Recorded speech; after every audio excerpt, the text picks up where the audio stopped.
అది నాకు ఇచ్చాడు. అండ్ నేను తన్ని ఫాలో అయిపోయానండి పూర్తిగా. మేము ఆ ట్యూనింగ్ అంతా బిగినింగ్ నుంచే జరిగింది. అండ్ ఏమీ పెద్ద ప్రాసెస్ లేకుండా, పెద్ద ఏమంటారు డిస్కషన్ లేకుండా జరిగిపోయిందండి మా మా మా ట్యూనింగ్. ఓకే. సార్ అప్పట్లో సూపర్ డూపర్ హిట్ అయిన 'దేశముదురు' సినిమా అసలా అంటే స్టోరీ ఫస్ట్ పూరి జగన్నాథ్ గారు వచ్చి మీకే చెప్పారంట. మీరప్పుడు అప్పట్లో ఇగ్నోర్ చేసారా? లేదంటే ఏంటి సార్? అది అది అవునండి. నాకు రెండే 2 సినిమాలు, వచ్చిన సినిమాలు, వదులుకున్న సినిమాలు, హిట్ అయిన సినిమాలు రెండే ఉన్నాయండి. ఒకటి 'నువ్వే కావాలి'.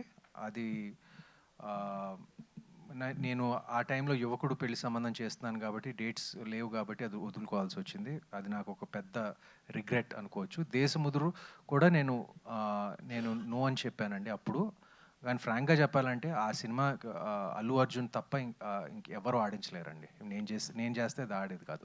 ఓకే. ఫైనల్‌గా మీ బెస్ట్ ఫ్రెండ్, మీ క్లాస్‌మేట్సు మీరప్పట్లో బాగా కలిసి తిరిగారు. మాజీ ముఖ్యమంత్రి వైఎస్ జగన్మోహన్ రెడ్డి గారు మీ ట్రైలర్ చూసి ఏమన్నా చెప్పారా? చేస్తున్నారు మీరు, ఇంకా బాగా ఇంప్రూవ్‌మెంట్ అయింది అని చెప్పి ఏమన్నా? లేదండి. ఆయన చూడలేదండి. ఆయన చూడలేదు.